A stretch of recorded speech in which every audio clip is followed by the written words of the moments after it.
మన ప్రభు అయిన యేసుక్రీస్తు నామంలో ఈ యొక్క జూమ్లో జాయిన్ అయిన మీ అందరికి కూడా నా హృదయపూర్వకమైన వందనాలు తెలియజేస్తున్నాను. నా కొరకు ప్రార్థిస్తున్న మీ అందరిని బట్టి కూడా దేవునికి స్తోత్రాలు తెలియజేసుకుంటున్నాను. యెహోషువ గ్రంథం 9వ అధ్యాయము 14వ వాక్యాన్ని 19వ వాక్యాన్ని 14వ వాక్యాన్ని 19వ వాక్యాన్ని చదువుకుందాం.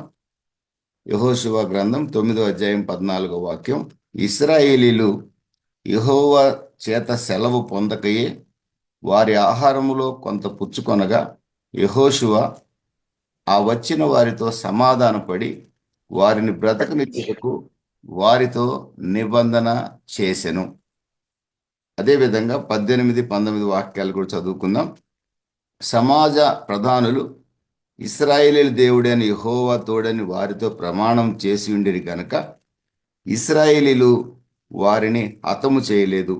కాగా సమాజమంతయు ప్రధానులకు విరోధముగా మొర్రపెట్టిరి.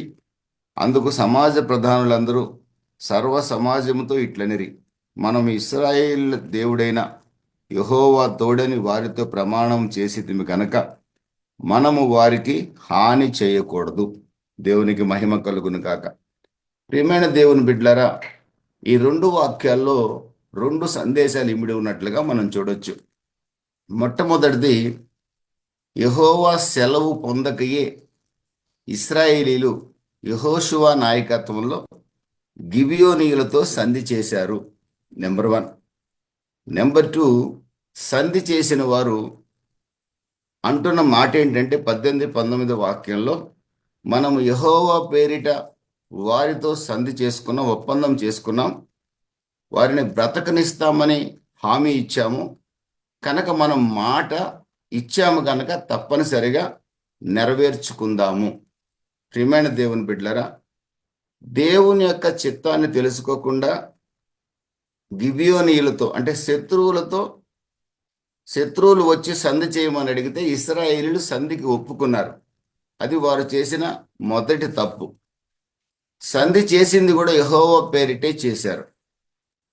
రెండవది, వారు ఆ పట్టణాలకు వెళ్ళినప్పుడు వారు తమ శత్రువులని ఇశ్రాయేలీలు గుర్తించి వారిని చంపాలని కొందరు ప్రయత్నం చేయగా సమాజ ప్రధానులు అంటున్నారు, మనం యెహోవా పేరిట మాట ఇచ్చాము కనుక మనం వారిని చంపకూడదు అంటున్నారు.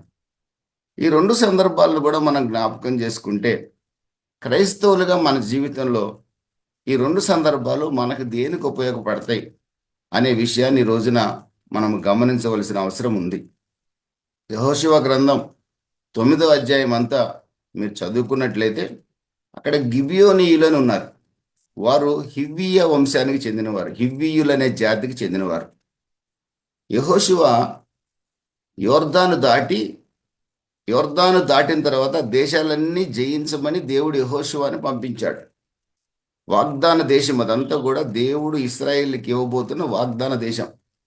ఆ వాగ్దాన దేశానికి ప్రవేశించాక యెరికో పట్టణం వీరి చేతిలో కూల్చివేయబడింది. హాయి పట్టణం సర్వనాశనం అయిపోయింది. ఈ సంగతులన్నీ గమనించిన గిబియోనీయులు అంటే హివ్వీయ జాతి, అంటే దేవుడు ఏ ఏ దేశాల ప్రజలైతే మారు మనసు పొందలేదో వారిని హతము చేయమని ఇశ్రాయేలీలకు ఆజ్ఞాపించి పంపిస్తే హతము చేయబడవలసిన వారిలో గిబియోనీయులు కూడా ఉన్నారు. వీరు హివ్వీయులు. వీరి దేశాన్ని కూడా దేవుడు ఇశ్రాయేలీలకు వాగ్దానంగా ఇచ్చాడు. కానీ వీరు యెరికో పట్టణానికి చేసిన సంహారాన్ని విన్న గిబియోనీయులు, హాయి పట్టణాన్ని జయించిన సంగతి విన్న గిబియోనీయులు, అదేవిధంగా మోయాబు దేశాన్ని సంపూర్ణంగా జయించడానికి దేవుడు వీరికి వాగ్దానం చేశాడు, ఆ దేశాన్ని ఇస్తానన్నాడని తెలుసుకున్న గిబియోనీయులు యెహోషువ గిల్గాలులో ఉంటే గిల్గాలుకి గిబియోనికి 3 రోజుల ప్రయాణం అంత దూరమే. కానీ గిబియోనీయులు అందరూ కలిసి ఒక ప్లాన్ చేశారు. మనము ఎప్పుడో చేసి ఎండిపోయిన కొన్ని రొట్టెలు తీసుకొని, పాతగిలిపోయిన వస్త్రాలు వేసుకొని, చిరిగిపోయిన బాగా అరిగిపోయిన చెప్పులు వేసుకొని బట్టలన్నీ కూడా మాసిపోయినట్లుగా చేసుకొని, జుట్టంతా గడ్డలంతా పెరిగినట్టుగా చేసుకొని, మనం యెహోషువ గిల్గాలులో ఉన్నాడు. ఆ యెహోషువ యొర్దాను దాటి గిల్గాలు యెరికోల మధ్యలో సంచరిస్తున్నాడు. ఆయన ఎక్కడున్నాడో అక్కడికి వెళ్ళి, మేము దూరదేశం నుండి వచ్చామని చెప్పి ఇశ్రాయేలీయులతో మనం సంధి చేసుకుందాము. మేము మీ శత్రువులం కాదు, మీకు మిత్రులమే. దేవుడు మీకు వాగ్దానం చేసిన ప్రాంతంలో మా ప్రాంతం లేదు, కానీ మీతో మేము స్నేహం చేయాలనుకుంటున్నామని చెప్పి ఇశ్రాయేలీని ఒప్పిద్దామని చెప్పి బయలుదేరి వచ్చారు. ప్రియమైన దేవుని బిడ్డలారా, ఇశ్రాయేల్ సమాజం దగ్గరకు వచ్చినప్పుడు సమాజ పెద్దలు, అక్కడ యెహోషువ కూడా ఉన్నాడు. మీరు ఎక్కడి నుంచి వచ్చారంటే, నీ దాసులము బహు దూర ప్రాంతాల నుంచి వచ్చాం. ఇదిగోండి, మేము తెచ్చుకున్న రొట్టెలు కూడా ఎండిపోయాయి, మా వస్త్రాలు కూడా పాతగిలిపోయాయి, మా చెప్పులు కూడా అరిగిపోయాయి. మేము కొన్ని వందల కిలోమీటర్ల నుంచి వస్తున్నాం. మీరు శత్రు దేశాలకు చేసిన పనిని మేము విన్నాం. మీరు ఎరుకోకు చేసిన దాన్ని, హాయికి చేసిన దాన్ని గురించి మేము విన్నాం. మీ దేవుడు ఈ దేశాలన్నిటినీ మీకు ఇస్తున్నాడని కూడా మాకు అర్థమైంది. మీరు ఆరాధిస్తున్న దేవుడు శక్తి గలవాడు, పరాక్రమశాలని మేము తెలుసుకున్నాం. కనుక మేము మీకు శత్రువులం కాదు, మీకు చాలా ప్రాంతాలలో మేము మీకు వాగ్దానం చేసిన దేశంలో ప్రాంతంలో మా ప్రాంతం లేదు. కాబట్టి మీతో మేము స్నేహంగా ఉంటాము. దయచేసి ఒకవేళ వాగ్దాన దేశం అంతటిని జయించిన తర్వాత మీరు మరలా మా మీదకి రాకుండా మీతో సంధి చేసుకోవాలని వచ్చాము. అక్కడ జరిగింది ఏంటంటే, వీళ్ళ పట్టణాలు 4 ప్రధానమైన పట్టణాలు. కిరియత్తారీం అనేది ఒకటి, గిబియోను, కెఫీరా, బెయిరోతు, ఈ 4 పట్టణాలు. ఈ 4 పట్టణాలు చాలా బలమైన పట్టణాలు. గిబియోనీయులు సామాన్యులు కాదు, పరాక్రమశారులు వాళ్ళు, యుద్ధ వీరులు వాళ్ళు. కానీ ఇశ్రాయేలు దేవుని యొక్క ఘనతను గూర్చిన విన్న గిబియోనీయులు యెరికో పట్టణమే యుద్ధము చేయకుండానే కోట గోడలు కూలిపోయాయి. వీరి దేవుడు సర్వశక్తుడు, సృష్టికర్త వీరి దేవుడని గుర్తించి, ప్రియమైన దేవుని బిడ్డలారా, ఎలాగూ మనం వీరి చేతిలో సంహరించబడతామని వారికి ఒక ఆలోచన వచ్చి, దూర ప్రాంతాల నుంచి వచ్చామని చెప్పి ఇశ్రాయేలీలతో మాట్లాడి సంధి చేసుకోవడానికి ప్రయత్నిస్తే, యెహోషువ భక్తుడే, సమాజ ప్రధానులు భక్తులే, కానీ దేవుని చిత్తాన్ని తెలుసుకోకుండా గిబియోనీయులతో సంధి చేసుకున్నారు. మిమ్మల్ని మేము సంహరించము అని చెప్పారు. తరువాత తెలిసింది వాళ్ళకి, వాళ్ళు తమ దగ్గరే 3 రోజుల ప్రయాణ దూరంలోనే ఉన్న పట్టణాలు నుంచి వచ్చారని, వీరు తమను మోసం చేశారని అర్థమైంది. కానీ ఏమి చేయలేని పరిస్థితి. మాట ఇచ్చింది, యెహోవా పేరిట ఇశ్రాయేలీలు గిబియోనీయులకు మాట ఇచ్చారు. ప్రియమైన దేవుని బిడ్డలారా, ఈ రోజున మన జీవితంలో దేవుని చిత్తాన్ని తెలుసుకోకపోతే ఇలాంటి పరిస్థితులు మన జీవితంలో కూడా ఎదురవుతాయి. గిబియోనీయులని ఇశ్రాయేలీలు తమలో ఉండనించినందువల్ల ఆ తదుపరి రకరకాల సమస్యలు వచ్చాయి. అయితే గిబియోనీయులు ఏమైనా బాగుపడ్డారా? అబద్ధమాడి ఇశ్రాయేలు దేవుని బిడ్డలతో అబద్ధమాడి బాగుపడ్డారా అంటే, అంత బలవంతులు, బలసూరులు ఇశ్రాయేలు దేవుని యొక్క మందిరానికి, ఇశ్రాయేలీలకి కట్టెలు నరికేవాళ్ళుగా, నీళ్లు తోడేవారిగా మారిపోయారు. బానిసలుగా మారిపోయారు బలవంతులైన గిబియోనీయులు. వారికి నష్టం జరిగింది. వారిని ఇశ్రాయేలీల్లో ఉండనిచ్చినందువల్ల ఒక రకంగా దేవుడిస్తానన్న వాగ్దాన ప్రాంతాన్ని కొంత ఇశ్రాయేలీలు పోగొట్టుకోవడం కూడా జరిగింది. మన జీవితంలో కూడా దేవుని చిత్తాన్ని తెలుసుకోకపోవడం వల్ల మనం అనేక విధాలుగా నష్టపోయే అవకాశం ఉంది. కొన్ని ఇతరులతో సంధి చేసుకునే విషయంలో కానీ, ఉద్యోగ వ్యాపారాల్లో కానీ, సేవలో కానీ దేవుని చిత్తాన్ని గురించిన ఆలోచన చేయకుండా ముందుకు సాగితే పెను ప్రమాదాలు ఎదురయ్యే అవకాశం కూడా ఉంది. ప్రియమైన దేవుని బిడ్డలారా, దేవుని చిత్తాన్ని తెలుసుకోవడం ఎలాగూ అనే ప్రశ్న వచ్చినప్పుడు, దేవుని చిత్తం తెలుసుకోవాలంటే మొట్టమొదటిగా మనకి దేవుని యొక్క జ్ఞానం అవసరం. దేవుని యొక్క జ్ఞానం అవసరం. దేవుడు మనకిచ్చే వివేకం చాలా అవసరం. అందుకని యాకోబు భక్తుడు కొత్త నిబంధన భక్తులమైన మనకు రాస్తున్నాడు. యాకోబు భక్తుడు 1వ అధ్యాయము 5వ వాక్యంలో రాస్తున్నాడు, మీలో ఎవరికైనా జ్ఞానం కొదువుగా ఉంటే మీరు ఏమాత్రం సందేహించకుండా ప్రభువుని అడగండి, ఆయన తప్పనిసరిగా ఇస్తాడు. జ్ఞానం లేకపోతే మనం గోతిలో పడే అవకాశం ఉంది. జ్ఞానం లేకపోతే నష్టపోయే అవకాశం ఉంది. నా జీవితంలో జ్ఞానం లేక, వివేకం లేక నా కుటుంబ వ్యవస్థలో ఎక్కువ నష్టాలు చూసిన వ్యక్తిని నేను. ఎటు వెళ్ళాలో తెలియదు, ఎవరితో స్నేహం చేసుకోవాలో తెలియదు, ఎవరితో ఎలా మాట్లాడాలో తెలియక అత్యంత నష్టం కలిగించుకున్నది నేనే. అందుకే ఈ వాక్యం నాకు చాలా ఇష్టమైంది. దేవుని జ్ఞానము, దేవుడిచ్చే వివేకం చాలా ప్రాముఖ్యమైంది. ఇది ఎలా వస్తుంది? సామెతల గ్రంథం 2వ అధ్యాయం 6వ వాక్యంలో అంటాడు, యెహోవా యందు భయభక్తులు కలిగి ఉండుటే జ్ఞానమునకు మూలం. దేవుని యందు గనక భయభక్తులు కలిగి ఉంటే బుద్ధి జ్ఞాన సర్వ సంపదలు యెహోవా యందు గుప్తమై ఉన్నవి. బుద్ధి జ్ఞానము వివేకము సర్వ సంపదలు మన దేవుని యందు గుప్తమై ఉన్నవి.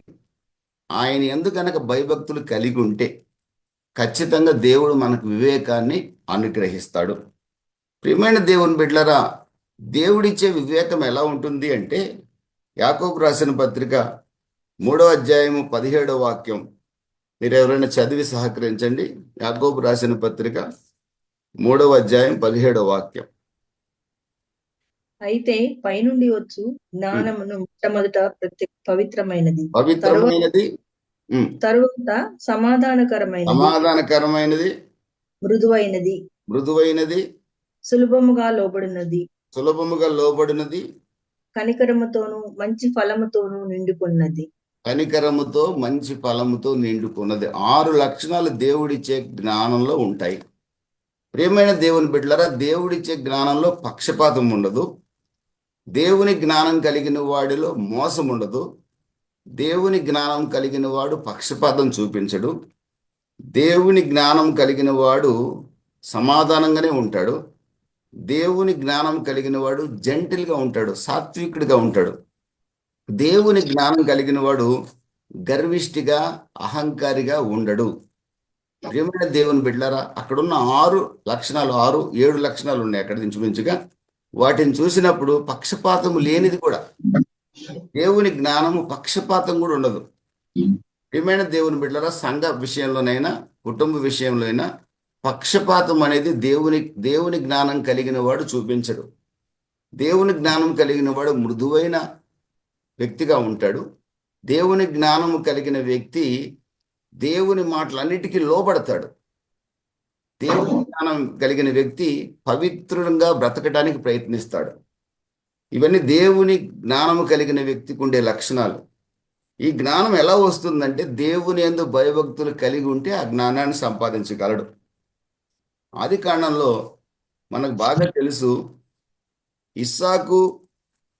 ఇస్సాకు రెబెకా వీళ్ళిద్దరు కూడా, ఇస్సాకేమో ఒక పెద్ద కొడుకుని ప్రేమిస్తే భార్య ఏమో చిన్న కొడుకుని ప్రేమించడం ప్రారంభించింది యాకోబుని. ఇద్దరు బిడ్డల మీద తల్లిదండ్రులు ఇద్దరు పక్షపాత వైఖరి కలిగి ఉన్నారు. ప్రియమైన దేవుని బిడ్డలారా, దేవుని యొక్క ఆలోచన యాకోబు మీదనే ఉంది. యాకోబు మోసగాడు అయినప్పటికీ దేవుని యొక్క వాక్యం చెప్తుంది, దేవుడు యాకోబునే ప్రేమించాడు. ఎందుకు ఏశావుని ప్రేమించలేదు అని అంటే దానికి కారణం ఏం లేదు. దేవుడు ఎవరిని ప్రేమించాలనుకుంటాడో వారిని ప్రేమిస్తాడు, ఎవరిని విడిపించాలనుకుంటే వారిని విడిపిస్తాడు. అయితే ఎవరైనా విడుదల కొరకు దేవుడి దగ్గరకు వస్తే ఖచ్చితంగా విడిపిస్తాడు. ప్రభువా నన్ను ప్రేమించమని ఆయన సన్నిధికి వస్తే తప్పనిసరిగా మనల్ని ప్రేమిస్తాడు. ఆయన సన్నిధికి రాకుండా దూరంగా ఉండి నన్ను ప్రేమించి ప్రభువా అంటే సాధ్యమయ్యే పని కాదు. కానీ యాకోబు అతని యొక్క సహోదరుడు పుట్టుకలోనే దేవుడు యాకోబుని ఉన్నత స్థానంలో పెట్టాలని ఆలోచించాడు. తల్లిదండ్రులకు కూడా చెప్పాడు. కానీ తెలియదు, తండ్రి ఏమో పెద్ద కొడుకుని, తల్లి ఏమో చిన్న కొడుకుని. మొత్తం మీద తల్లి చేసిన పని ఏమిటంటే, రెబెకా చేసిన పని ఏమిటంటే, చిన్న కొడుకుని చిన్న కొడుకు చేత మోసం చేయించి తండ్రి వద్ద నుంచి దీవెనలు పొందేటట్టుగా చేసింది. అంత అవసరంలా దేవుడు యాకోబుని ఇస్సాకుకు వారసుడిగా ముందే నియమించాడు పుట్టుకలోనే. దేవుని యొక్క చిత్తాన్ని నెరవేర్చడానికి మోసం చేయాల్సిన అవసరం లేదు. దేవుడు ఎలాగైనా తన చిత్తాన్ని నెరవేరుస్తాడు. రెబెకా అనుకుంది, బై డిసెప్షన్ నా చిన్న కొడుకుని దీవెనగా ఉంచాలని ఆశపడింది, మోసం చేసి. ప్రియమైన దేవుని బిడ్డలు, దానివల్ల జరిగింది ఏంటి తెలుసండి? 20 సంవత్సరాలు వెట్టి చాకరీ చేశాడు తన మేనమామ ఇంటికి వెళ్ళి. అలా కాకుండా ఉండుంటే దేవుడు యాకోబుని ఖచ్చితంగా ఉన్నత స్థితిలో ఉంచుతానని వాగ్దానం చేశాడు పుట్టుకలోనే. మరొక విధంగా యాకోబుని ఆయన ఉన్నత స్థాయికి తీసుకుని వెళ్ళేవాడు. కానీ ఆ సంగతిని గుర్తించని తల్లి ఏం చేసిందంటే, మోసం చేసైనా యాకోబుని ఆశీర్వాదాలు పొందేటట్లుగా చేయాలని చూసింది. దానివల్ల తన బిడ్డకే కష్టం వచ్చింది. అందుకే ఈ రోజున పక్షపాతం ఏ కుటుంబంలో ఉన్నా ప్రమాదకరం. పక్షపాతం ఏ పిల్లల మీద చూపించినా ఆ పిల్లలకే ప్రమాదం. యాకోబు మీద పక్షపాతం చూపించింది. యాకోబు 20 years వెట్టి చాకరీ చేస్తూ బతికాడు. తండ్రి ఏమో పెద్ద కొడుకు మీద పక్షపాతం చూపించాడు, ఫేవరెటిజం చూపించాడు. పెద్ద కొడుకు ఆశీర్వాదాలు లేకుండా ఒక రకంగా అడవి మృగంలాగా బ్రతకాల్సిన పరిస్థితి ఏర్పడింది. ప్రియమైన దేవుని బిడ్డలారా, పక్షపాత వైఖరి ఆడపిల్లల మీదనైనా మగపిల్లల మీదనైనా, అన్నదమ్ముల్లో ఎవరి మీదనైనా, అక్కచెల్లెలు ఎవరి మీదైనా, సంఘములో మీకున్న విశ్వాసుల మీదనైనా ఒకరి మీద ఒక వైఖరి, ఒకరి మీద ఒక వైఖరి కలిగి ఉంటే మీరు ఎవరినైతే ప్రేమిస్తున్నారో వారికే నష్టం. అట్ ది సేమ్ టైం మీరు కూడా గుండెలు బాదుకోవాల్సిన పరిస్థితి ఏర్పడుతుంది. ఈ రోజున క్రొత్త నిబంధన సంఘమైన మనతో ప్రభు మాట్లాడుతున్నాడు. పక్షపాతం ప్రమాదకరం. యాకోబు ఆశీర్వదించబడలేదు. యాకోబు శ్రమ పడ్డాడు, తర్వాత ఆశీర్వదించబడ్డాడు. దేవుని యొక్క వాగ్దానం ఉంది కాబట్టి. ఏశావు శపించబడ్డ అనుభవాల్లోకి వెళ్ళిపోయాడు. ప్రియమైన దేవుని బిడ్డరా, తల్లి పెద్ద కొడుకు చిన్న కొడుకుని ఎక్కడ చంపుతాడోనని రోజు గడగడగడ ఉణికిపోయింది. తండ్రి వృద్ధాప్యంలో కళ్ళు కానరాని వయసులో వేదన చెందాడు. యాకోబు మోసం చేసి దీవెనలు తీసుకున్నాడని తండ్రి వేదన పడ్డాడు. ఎవరక్కడ సుఖపడ్డారండి? దేవుని చిత్తం తప్పనిసరిగా దేవుడు నెరవేరుస్తాడు. We have to wait for that. అంతేగాని మన సొంత ప్రయత్నాలు చేసి ఎవరినో అభివృద్ధి చేయాలనుకుంటే చాలా భయంకరమైన ప్రమాదంలో మనం పడతాం, వారిని పడవేస్తాం. రెండో విషయం, దేవుని చిత్తాన్ని తెలుసుకోవడానికి 3 మార్గాలని పరిశుద్ధ గ్రంథంలో నుంచి ప్రభు నాకు ఇచ్చిన విషయాలు మీతో పంచుకుంటాను. మొట్టమొదటిది, ప్రియమైన దేవుని బిడ్డలారా, 119వ కీర్తన 105వ వాక్యంలో ఉంది. ధర్మశాస్త్రము మన పాదములకు వెలుగుగా దీపముగా ఉంటుంది. మన మార్గాలన్నింటిలో కూడా వెలుగునిస్తుంది. దీపంగా మనం నడుస్తున్న మార్గాల్లో దేవుని యొక్క వాక్యము మనకు తోడుగా ఉంటుంది. దేవుని వాక్యము మనకు ఖచ్చితంగా దేవుని యొక్క చిత్తాన్ని తెలియజేయటం కోసమే దేవుడు తన వాక్యాన్ని మనకి ఇచ్చాడు. అది మన పాదములకు త్రోవలకు దీపంగా వెలుగుగా ఉంటుంది. కీర్తనల గ్రంథం 32:8లో కూడా ప్రభు డైరెక్ట్గా వాగ్దానం చేశాడు, నీవు నడవవలసిన త్రోవల్లో నేను నిన్ను నడిపిస్తాను, నీకు ఉపదేశం చేస్తాను. నీకు ఎప్పుడేది అవసరమో నేను ఉపదేశం చేస్తా, నడవలసిన త్రోవలో నేను నడిపిస్తా. ఇది నా బాధ్యత అని దేవుడు తన బిడ్డలకు వాగ్దానం చేశాడు. ఆయన విశ్వసించిన వాళ్లకు వాగ్దానం చేశాడు. ప్రియమైన దేవుని బిడ్డలరా, యెషయా గ్రంథం 30:21 వాక్యంలో కూడా మీరు చూసినట్లయితే, నీవు కుడికి కానీ ఎడమకు కానీ తిరిగిన ఎడల, దేవుని నమ్ముకున్న మనం ఆయన మార్గాల్లో తిన్నగా సాగకుండా కుడికి కానీ ఎడమకు కానీ తప్పిపోతే వెనుక నుండి ఒక స్వరం మనకు వినిపిస్తాడట, you are in wrong track, నువ్వు తిన్నని మార్గంలో లేవు, నువ్వు తప్పు మార్గంలో ఉన్నామని ప్రభు పలుమార్లు హెచ్చరిస్తాడట. పలుమార్లు హెచ్చరించిన లోబడని వాడు హఠాత్తుగా నాశనం అవుతాడు. ఆ హెచ్చరికను గుర్తుపట్టగలిగే దేవుని బిడ్డలుగా మనం ఉండాలి. ఎలా గుర్తుపట్టగలుగుతామంటే, దేవుని వాక్యాన్ని దీవారాత్రములు ధ్యానించేవాడు దేవుని స్వరాన్ని గుర్తుపట్టగలుగుతాడు. ప్రభు అంటాడు కదా, నా గొర్రెలు నా స్వరము వినును అంటాడు. ఆయన గొర్రెలు ఆయన స్వరం వింటాయి. మనం గనక ఆయన గొర్రెలమైతే ఖచ్చితంగా ప్రతి విషయంలో కూడా, మన పిల్లల వివాహ విషయంలో కానీ, మన యొక్క రోజువారీ పనుల విషయంలో కానీ, మన ఉద్యోగ ప్రయత్నాల్లో కానీ, మనం చేసే సేవలో కానీ దేవుని చిత్తాన్ని తెలుసుకొని ముందుకు అడుగు వేస్తాము. దేవుని చిత్తాన్ని తెలుసుకోకుండా అడుగు పెడితే గుడ్డెద్దు చేలో పడ్డట్టుగా ఉంటుంది. అది చాలా ప్రమాదకరం. ఆ వ్యవసాయదారుడు చూస్తాడు, ఆ ఎద్దుని బంధిస్తాడు. కనుక దేవుని చిత్తం తెలుసుకోకుండా కనుక మనం ముందుకు సాగితే ప్రమాదం ఎదురవుతుంది. ప్రియమైన దేవుని బిడ్డలారా, దేవుని యొక్క పరిశుద్ధ గ్రంథంలో కొన్ని మనకు హెచ్చరికలు ఉన్నాయి. కొరింథీయులకు రాసిన మొదటి పత్రిక 3:16 వాక్యంలో, మీ దేహము దేవుని ఆలయము, దాన్ని పాడు చేసుకోవద్దు. క్లియర్. యెషయా గ్రంథం 55లో, ఆహారం కాని దాని కొరకు మీరేళ రోకలిచ్చెదరు, సంతుష్టి కలిగించిన దాని కొరకు మీ కష్టార్జితం ఎలా వ్యయపరుచుకుందరు అని ఉంది. ఒకడంటాడు సిగరెట్లు తాగొద్దని బైబిల్లో లేదుగా అన్నాడు. నేను అన్నాను, సిగరెట్లు నీ శరీరానికి హాని చేసేవా కాదా అన్నాను. హాని చేసేవి, దాని మీద ఉంది కదా అన్నాను. మరి వాక్యం చూపించమన్నాడు. ఆహారము కాని దాని కొరకు మీ కష్టార్జితమును ఏల వ్యయపరుచుకుంటారు అని ఉందిరా. యెషయా 55:1-2 అన్నాను నేను. ఇది ఆహారం కాదు కదా. ఆహారం అయితే పొగాకు మేకలు తిన్నట్టుగా నువ్వు కూడా తినొచ్చు కదా. దేవుడు ఆహారంగా పొగాకు ఇవ్వలేదు కదా అన్నాను. ఓహో అన్నాడు ఆయన. అంటే ఈ విధంగా డైరెక్ట్ కొన్ని మాటలు, ఈ దేహం దేవుని యొక్క ఆలయం, దీన్ని పాడు చేసుకోకూడదు. ఎలా పాడు చేసుకోకూడదు? రోజుకు 10 సార్లు తింటే పాడైపోద్ది. ఇష్టానుసారంగా తింటే పాడైపోతుంది. ఈ శరీరాన్ని అపవిత్రపరుచుకుంటే, వేరే రకంగా అదర్ కాంటాక్ట్స్తో అపవిత్రపరుచుకుంటే పాడైపోద్ది. ఈ శరీరంలోకి పంపించిన దాన్ని పంపిస్తే, ఆ సారా ద్రాక్షరసాన్ని పంపిస్తే ఈ దేహం పాడైపోద్ది. ఈ దేహాన్ని సరిగా సంరక్షించుకోకుండా, నేను నా ఇష్టం దేవుడు నన్నే చూసుకుంటాడని చెప్పి నేను మట్టిలోనే పొర్లుతానంటే దేహం పాడైపోద్ది. ఇట్లా సమాధిలో పోయాక మట్టిలో పోవాల్సిందే. అప్పటిదాకా కొద్దిగా రోజు స్నానం చేసి దేహానికి కొంచెం మంచి బట్టలు వేసుకొని, ఉన్న బట్టలే జాగ్రత్తగా ఉండటం మంచిది. నేను తల దూకోవాల్సిన అవసరం లేదు. నేను పరిశుద్ధుడిని.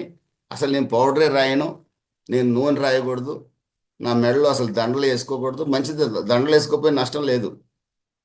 కానీ బట్టలు వేసుకోనంటే నష్టం, తల దూకోనంటే నష్టం. ఎందుకంటే వీడేం దేవుని బిడ్డరా, పిచ్చోడు అనుకుంటారు. అలాగని సెంట్లు కొట్టుకోమని చెప్పట్లా. కానీ దేహము దేవుడిచ్చిన ఆలయం ఇది. దీన్ని సంరక్షించుకోవడం మన బాధ్యత. చాలా జాగ్రత్తగా దాన్ని కాపాడుకోవాల్సిన అవసరం ఉంది. అలాగని 24 గంటలు నిద్రపోమని కాదు. ఇది ఎలా సంరక్షించుకోవాలో కూడా ప్రభు తన వాక్యంలో స్పష్టంగా చెప్పాడు. రెండవది, రోమీయులకు రాసిన పత్రిక 13వ అధ్యాయంలో ప్రభుత్వానికి చెల్లించాల్సిన వాటిని ప్రభుత్వానికి చెల్లించమని ప్రభు డైరెక్ట్గా హెచ్చరిక చేశాడు.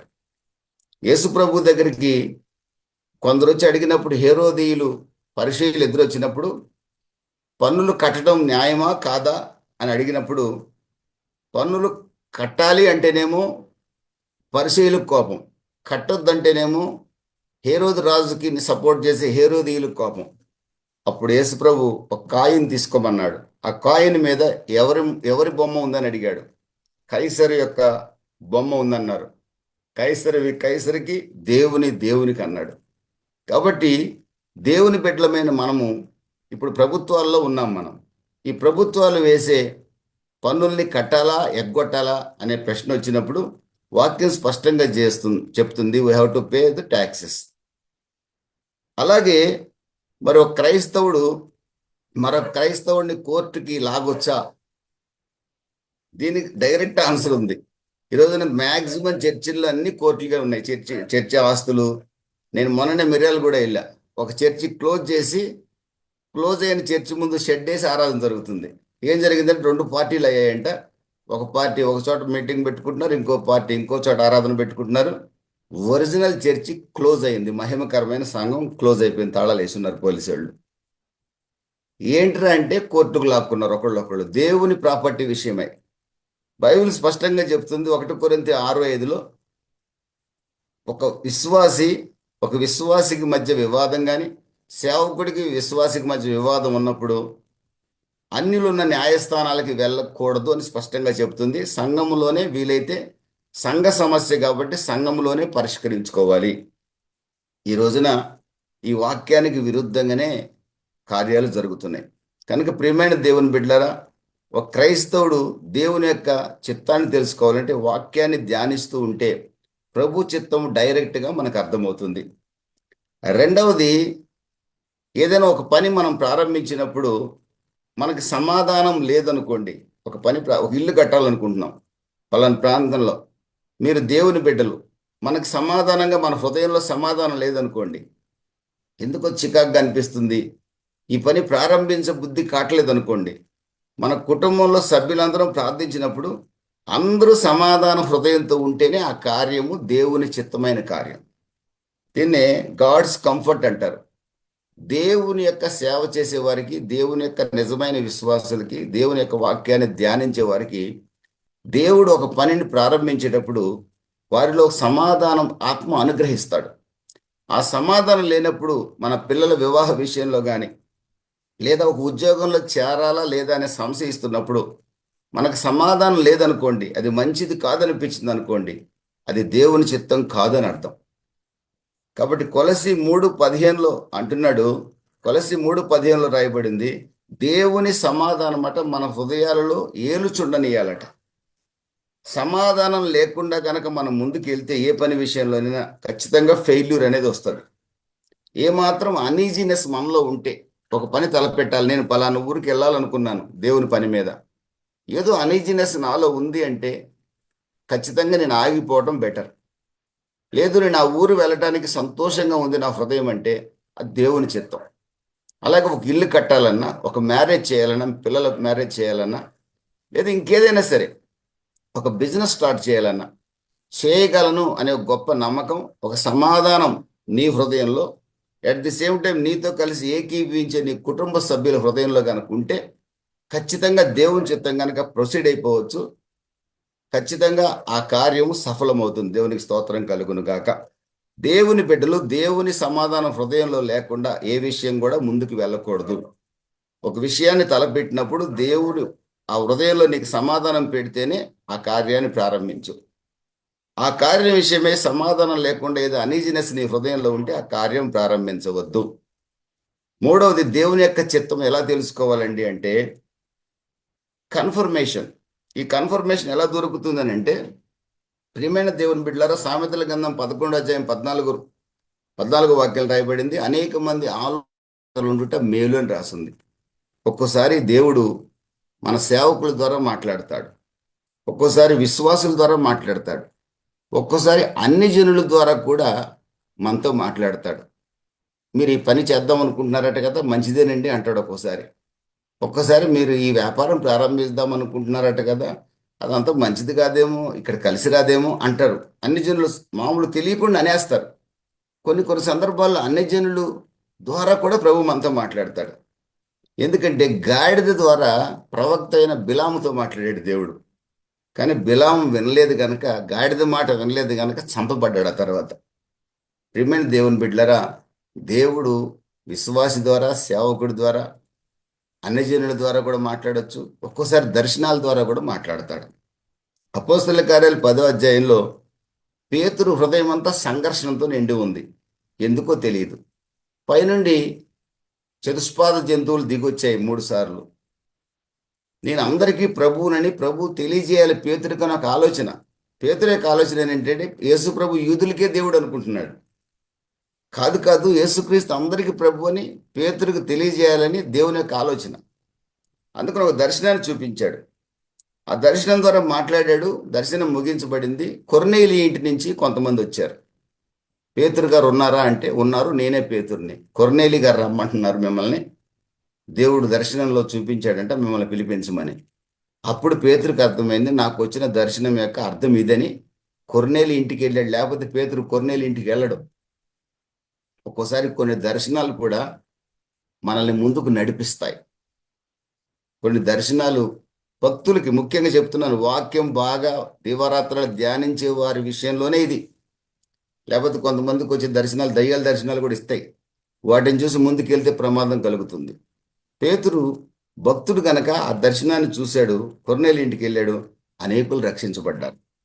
అపోస్తల కార్యాలు 16వ అధ్యాయంలో కూడా పౌలు గారు ఎటెళ్లాలో అర్థం కాని కన్ఫ్యూజన్లో ఉన్నాడు. ఎక్కడికో వెళ్దాం అనుకుంటున్నాడు, ఎందుకో ముందుకు వెళ్ళలేకపోతున్నాడు. ఇటు వెళ్దాం అనుకుంటున్నాడు, వెళ్ళలేకపోతున్నాడు. పౌలు ఈ యొక్క సందిగ్ధావస్థలో ఉన్నప్పుడు పౌలు గారు దేవుడితో పిలువబడిన సేవకుడు గనక, దివారాత్రులు ధర్మశాస్త్రాన్ని ధ్యానించే వ్యక్తి కనుక దేవుడు స్వయంగా మాసిదోనీయుడు ఒకడు వచ్చి తమను తన ప్రాంతానికి రమ్మని పిలిచినట్లుగా దర్శనాన్ని దేవుడు చూపించాడు. అప్పుడు అది దేవుని చిత్తమని పౌలు ఐరోపా ఖండానికి వెళ్తే ఐరోపా ఖండంలో సువార్త ప్రకటించబడి అనేకులు రక్షింపబడ్డారు. దేవునికి స్తోత్రం కలుగును గాక. ప్రియమైన దేవుని బిడ్డలారా, ఇక ఇవి కాకుండా ఇంకా అనేక రకాలుగా దేవుని చిత్తాన్ని తెలుసుకోవచ్చు. కానీ క్రైస్తవ జ్యోతిష్యుల దగ్గరికి వెళ్ళి మాత్రం దేవుని చిత్తాన్ని తెలుసుకోవడానికి ప్రయత్నం చేయకండి. వాళ్ళు జ్యోతిష్యులని బోర్డు పెట్టరు, కానీ వాళ్ళు మీరు వెళ్తే 4 భాషలు మాట్లాడి మీకు ఏదో చెప్తారు. ఇలాంటి వాళ్ళ దగ్గరికి నేను కూడా వెళ్ళాను నెల్లూరులో, అందుకనే మీకు స్పష్టంగా చెప్తున్నా. అలాంటి వాళ్ళ దగ్గరికి వెళ్తే 4 భాషలు మాట్లాడతారు, మీ తల మీద చేయి కూడా పెడతారు. ముందు మీరు పోంగులోనే ఇదిగో పలానోళ్ళు నాకు కానుకగా ఫ్రిడ్జ్ ఇచ్చారని చూపిస్తారు, పలానోళ్ళు నాకు కానుకగా ఏసీ ఇచ్చారని చూపిస్తారు. ముందు మేము ప్రిపేర్ చేస్తారు. నేను వెళ్ళిన చోట ఇదే జరిగింది నాకు. అయితే నేనేమి కొనిలేదు అనుకోండి, అది వేరే సంగతి. ఇలా ప్రిపేర్ చేసి అక్క నా సమస్య విధానంలోనే ఇక భాషలు స్టార్ట్ చేస్తారు. ఇక వాళ్ళు అర్ధగంట భాషలు మాట్లాడతారు, మధ్యలో పాట పాడతారు, అంత ఆరాధన జరుగుతుంది, అంత గందరగోళం అయిపోద్ది అక్కడ. అప్పుడు నా కుమారుడా అని స్టార్ట్ చేస్తారు. స్టార్ట్ చేసి అది చేయాలి, ఇది చేయాలి, నువ్వు 7 వారాలు ప్రార్థన పెట్టాలి, 3 వారాలు ప్రార్థన పెట్టాలి అంటారు. అన్నీ అయిపోయిన తర్వాత అక్క వెళ్ళొస్తాను అక్క అంటాం మనం. ముఖ్యంగా అక్కలే ఉంటారు, ఎక్కువ మంది అన్నలు ఉండరు ఇందులో, ఈ బ్యాచ్లో. వెళ్ళొస్తాం అంటాం. సరే మనం బయలుదేరుతాం. ఇక ఆ తర్వాత మనం వాళ్ళని వదలం, ఎందుకంటే ఆమె ఏదో చెప్పింది కదండి ఇది చేయాలి ఇది చేయాలని. ఆ మంత్రతంత్రాలు చేసేదాకా మనం, అంటే క్రైస్తవ మంత్రతంత్రాలు అవి చేసేదాకా మనల్ని వాళ్ళు వదలరు, మనం వాళ్ళని వదలం. తర్వాత మోసపోయాక మనకు అర్థమవుతుంది. ప్రియమైన దేవుని బిడ్డలారా, అలాగ మోసగించబడే క్రైస్తవులు చాలామంది ఉన్నారు. కనుక ఇలాంటి క్రైస్తవ జ్యోతిషుల దగ్గరికి వెళ్ళొద్దు. ఇక హైందవ జ్యోతిషుల దగ్గరికి ఎలాగూ వెళ్ళకూడదు. వెళ్తే అసలు క్రైస్తవులే కాదు, మనం ఘోరమైన పాపులు, మనం దేవునికి అసహ్యులం అవుతాం. మనం క్రైస్తవ జ్యోతిషుల దగ్గరికి వెళ్ళినా కూడా ఇదే ప్రమాదం. ప్రియమైన దేవుని బిడ్డలారా, దేవుని చిత్తాన్ని తెలుసుకొని మనం ముందుకు సాగాలి. ఇశ్రాయేలీయులు దేవుని చిత్తాన్ని తెలుసుకోకుండా గిబియోనీయులతో సంధి చేశారు. ఇది చాలా తప్పు. దానివల్ల గిబియోనీయులు నష్టపోయారు, ఇశ్రాయేలీయులు కూడా నష్టపోయారు. రెండవది 19వ వాక్యంలో మీరు చదివారు, తమకు 3 రోజుల ప్రయాణ దూరంలోనే వాళ్ళు ఉన్నారని చెప్పి ఇశ్రాయేలీకి అర్థమైంది. ఆ పట్టణాలు 4టిని కత్తివాత హతము చేయాలి. హతము చేసేటప్పుడు చూస్తే అరే వీళ్ళు కదా మనతో సంధి చేసుకున్నవాళ్ళు కదా అని ఒకడు గుర్తుపట్టాడు. యెహోషువ వీళ్ళు మనతో సంధి చేసుకున్నవాళ్ళు, వీళ్ళు దూర ప్రాంతం నుంచి వచ్చామని చెప్పారే, మనకు త్రీ డేస్ జర్నీలోనే ఉన్నారేంటి, వీళ్ళు అబద్ధం చెప్పారే, వీళ్ళు అబద్ధం చెప్పి మనతో సంధి చేసుకున్నారు కనుక మనం చంపేద్దామన్నారు ఒకళ్ళు. కానీ సమాజ ప్రధానుల్లో యెహోషువ కూడా కూడుకొని అంటున్నాడు, సరే మనం దేవుని చిత్తాన్ని తెలుసుకోకుండా వీరితో సంధి చేసుకున్నాం, అది పాపమే, కానీ మాట ఇచ్చాం, తప్పకూడదు. దేవునికి స్తోత్రం కలుగును గాక. ఎవరి పేరిట మాట ఇచ్చాం? యెహోవా పేరిట మాట ఇచ్చాం. ప్రియమైన దేవుని బిడ్డ, రెండవ హెచ్చరిక ఈ రోజున. మూడవది, దేవుని బిడ్డగా నీవు నేను మాట ఇచ్చామంటే అది ఏ విషయమైనా కానీ ఆ మాటను నిలబెట్టుకునేవారుగా మనం ఉండాలి. ఆ మాట వల్ల మనకు నష్టం జరుగుతుంది. ఇశ్రాయేలుకి నష్టం జరిగింది, అయినా వాళ్ళు మాట తప్పలేదు. ఎందుకో తెలుసా? 1 కొరింథీ 1:9 రాయబడింది, మన దేవుడు నమ్మదగిన వాడని రాయబడింది. యెషయా గ్రంథం 55వ అధ్యాయం 11వ వాక్యంలో కూడా దేవుడు మాట పంపాడు అంటే అది నెరవేర్చేదాకా ఆ మాట తిరిగి దేవుని దగ్గరకు రాదని దేవుడే చెప్తున్నాడు. అంటే దేవుడు మాట ఇచ్చి తప్పని వాడు. హెబ్రీ 10:23లో రాయబడిన మాట కూడా దేవుడు మాట నెరవేర్చుటలో నమ్మకమైన వాడు. He is faithful to his word. మాట ఇచ్చాడంటే నెరవేర్చి తీరుతాడు. మరి ఆయన బిడ్డలమైన మనం కూడా పొరపాటున మాట ఇచ్చాం, ఏదో కొనిస్తానని మాట ఇచ్చాం, తప్పదు. మన పిల్లలకై సర్ది చెప్పుకోవచ్చు, నాయన పైసలు లేవురా అని చెప్పి. బయట వాళ్ళకి అందుకే మనం తొందరపడి మాట ఇవ్వకూడదు. ఇచ్చామంటే క్రైస్తవులుగా మనం నెరవేర్చుకునే తీరాలి. మీరు ఇప్పుడు చాలా ఆలోచనలు మీలో కలుగుతుంటాయి. నేను పలానోళ్ళకి చాలా చాలా మాటలు ఇచ్చాను, అవన్నీ నెరవేర్చుకోవాలా? బైబిల్ ప్రకారం అయితే నెరవేర్చుకోవాలి. నెరవేర్చుకునే స్థితిలో మీరు నేను లేనప్పుడు పశ్చాత్తాపడి ప్రభు సన్నిధిలో క్షమించమని అడిగి, ప్రభువుని అడగటం కాదు, మనం ఎవరికైతే మాట ఇచ్చామో వాళ్ళని కూడా క్షమించమని అడిగి ప్రార్థన చేయాలి. అప్పుడే దేవుడు క్షమిస్తాడు. మాట ఇచ్చామంటే నెరవేర్చుకోవాల్సిందే. క్రైస్తవుడికి ఉండాల్సిన లక్షణం ఇది. ఇది మన దేవుడి లక్షణం. రెండవది, స్టే ఇన్ ద వర్డ్. ఇది కూడా, దీని అర్థం కూడా ఇదే. మాట ఇచ్చాము, నిలబడండి మాట మీద, అంతే. నిన్ను కాపాడుతానని ఒకడికి మాట ఇచ్చాం మనం, నీకు నేను అండగా ఉంటానులేని మాట ఇచ్చాం, ఉండాల్సిందే. నీకు అతని మీద కోపం వచ్చినప్పుడల్లా వెళ్ళిపోమనకూడదు, ఇంకా నేను నీకు సహాయం చేయను అనకూడదు. చేస్తానని మాట ఇచ్చావంటే, క్రైస్తవుడి లక్షణం ఇది.